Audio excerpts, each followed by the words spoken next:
Depuis quelques jours, on parle de l'éventuelle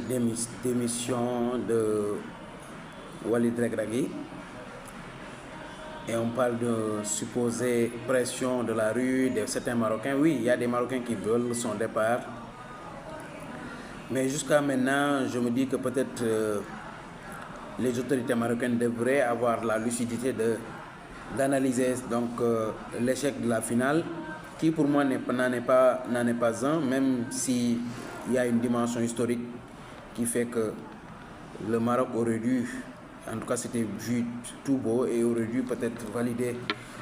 tout le travail qui a été fait ces dernières années, les préparations pendant presque 2 ou 3 ans de cette Coupe d'Afrique, couronner le tout par un titre, par un sacre.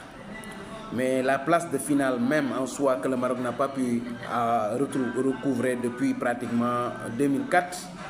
est la première victoire du Maroc. Et ça reste dans le sillage de la continuité de ce que le Maroc a produit depuis la Coupe du Monde. Et c'est là où c'est intéressant parce que on ne devrait pas, en tout cas moi je dis, le staff marocain ou les autorités sportives marocaines devraient avoir la lucidité de pouvoir analyser à froid le parcours du Maroc lors de cette Coupe d'Afrique pour pouvoir savoir que, parce que si elles le font, elles vont se rendre compte qu'il y a du positif, plus du positif que du négatif. C'est vrai que c'est pas facile après tous les efforts de ne pas voir le tout couronné par un titre, mais certes, mais je pense que le Maroc a réussi quelque chose quand même, quoi qu'on dise. Et Regragui est resté dans cette continuité qui confirme qu'il y a un projet. Et parlant de ceci, je dis moi que Regragui avait gagné une première bataille qui était sortir en 8e de finale de la dernière Coupe d'Afrique, la Coupe d'Afrique de 2023,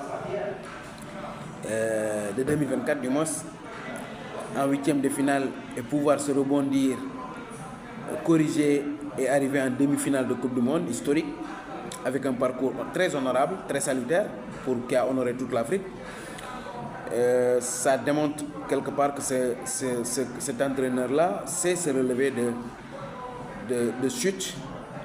et c'est ce qu'on cherche chez un entraîneur. C'est quelqu'un qui est capable d'analyser à fois